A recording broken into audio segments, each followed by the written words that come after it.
नमस्कार। एक बार फिर स्वागत है आपका मेरे इस YouTube चैनल पर। एक नए विषय के साथ आज फिर आप सबके सम्मुख उपस्थित हुआ हूँ। आज एक ऐसे विषय पर चर्चा करेंगे जिसकी चाह जीवन में प्रत्येक व्यक्ति को है।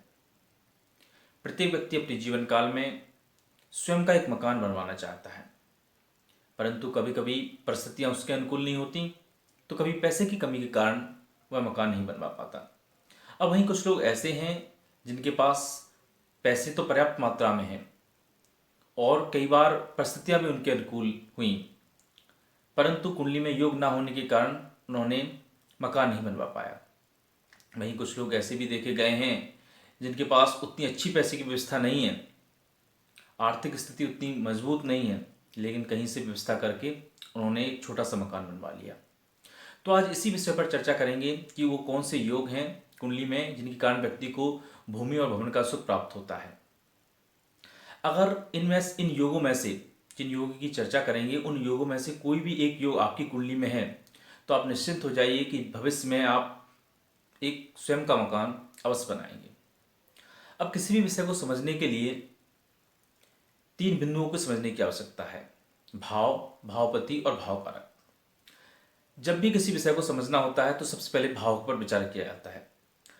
भूमि और भवन का विचार जो है चतुर्थ भाव से किया जाता है। जन्म कुंडली का चतुर्थ भाव जो है वो भूमि और भवन को दर्शाता है। वहीं जन्म कुंडली का लग्न जो है वो व्यक्ति स्वयं होता है, यानी भूमि भवन किसे चाहिए? स्वयं को। तो जन्म कुंडली का चतुर्थ भाव भूमि भवन को दर्शाता है। जन्म कुंडली के चतुर्थ भाव में जो राशि होती है, यानी ये काल पुरुष की कुंडली है, मेष लग्न की यहाँ कुंडली बनाई है। आप अपनी कुंडली खोलकर देखिए, आपकी कोई भी लग्न की कुंडली हो, चतुर्थ भाव में कौन सी राशि है, चतुर्थ भाव में कौन सा नंबर आपकी कुंडली में डला है।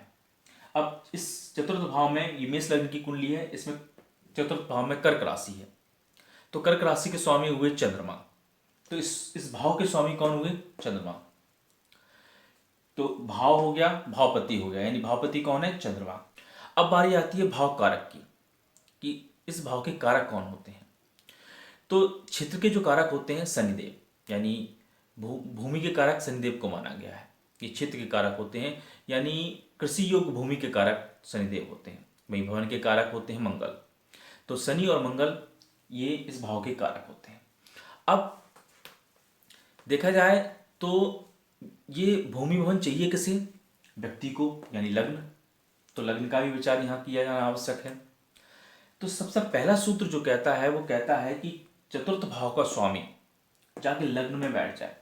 अब चतुर्थ भाव का स्वामी कौन है? चतुर्थ भाव में कर्क राशि है। कर्क राशि यानी स्वामी कौन हुए? चंद्रमा। कर्क राशि के स्वामी चंद्रमा होते हैं, वो जाके लग्न में बैठ जाए। चतुर्थ भाव का स्वामी लग्न में बैठ जाए या लग्न का स्वामी जाके चतुर्थ में बैठ जाए। अब लग्न का स्वामी कौन हुआ? मेष राशि है, तो लग्न का स्वामी हुआ, मेष राशि के स्वामी होते हैं मंगल। अब मंगल जाके अगर आपकी कुंडली में चतुर्थ में बैठ जाए तो ऐसा व्यक्ति को जीवन काल में अवश्य ही भूमि और भवन का सुख मिलता है। अब दूसरा सूत्र कहता है कि चतुर्थ भाव का स्वामी और लग्न का स्वामी कहीं भी युति बनाकर बैठ जाए, मतलब केंद्र में या त्रिकोण में युति बनाकर बैठ जाए। केंद्र यानी पहला, चौथा, सातवां और 10वां, इन भाव में अगर युति बनाकर बैठ जाए या त्रिकोण में पंचम में या नवम में युति बनाकर बैठ जाए तो ऐसे व्यक्तियों को भी भूमि और भवन का सुख अपने जीवन काल में मिलता है।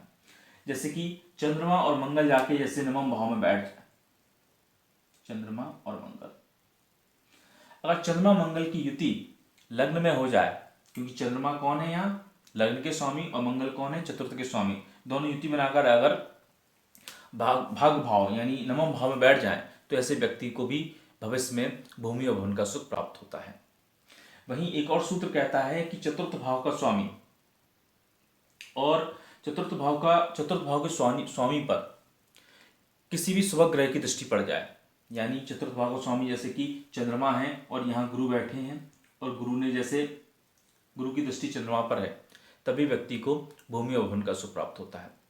चतुर्थ भाव से किसी भी तरह से शनि और मंगल का संबंध हो जाए, यानी इस भाव पर शनि की दृष्टि पड़ जाए या मंगल की दृष्टि पड़ जाए, तब भी व्यक्ति को भूमि और भवन का सुख मिलता है। अब शनि की दृष्टि, शनि को 3 दृष्टियां प्राप्त हैं, तो तीनों दृष्टि से वो यहाँ पे दृष्टि डाल सकते हैं, और मंगल को भी 3 दृष्टियां प्राप्त हैं, तो मंगल भी 3 दृष्टि से यहाँ देख सकते हैं। तो ये कहीं से भी अगर मंगल यहाँ पे संबंध बनाए, कहीं से भी शनि का संबंध यहाँ बन जाए, तो ऐसे व्यक्ति को भविष्य में भूमि और भवन का सुख अवश्य मिलता है। वहीं एक और सूत्र कहता है कि चतुर्थ भाव का स्वामी चतुर्थ भाव में बैठा हो। अब जैसे कि इस भाव के स्वामी चंद्रमा है, इसी भाव में बैठे हों, तब भी व्यक्ति को भूमि और भवन का सुख मिलता है। और एक और सूत्र कहता है कि चतुर्थ भाव के स्वामी से कहीं से भी बैठकर चतुर्थ भाव पर अपनी दृष्टि डाल दें। माना कि चतुर्थ भाव के स्वामी यहाँ चंद्रमा ही है, चंद्रमा जैसे यहाँ बैठे हैं और अपनी दृष्टि इस भाव पर डाल दें, तब भी ऐसा व्यक्ति जीवन काल में भूमि और भवन का सुख प्राप्त करता है।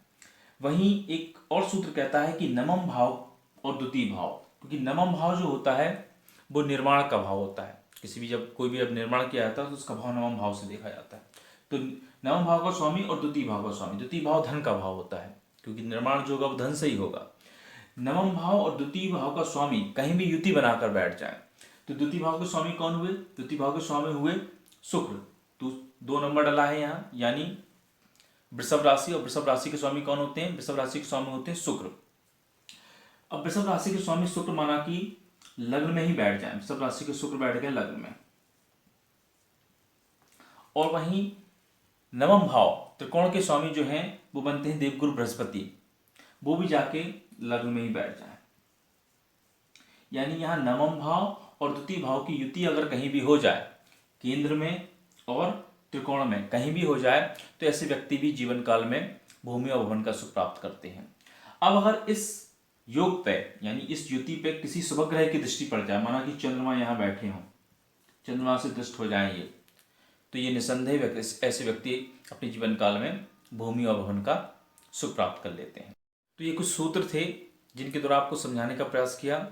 अगर इनमें से कोई भी सूत्र आपकी कुंडली में घटित हो रहा है तो निश्चिंत रहिए, आप जीवन में अवश्य ही एक बार भूमि और भवन का सुख प्राप्त करेंगे।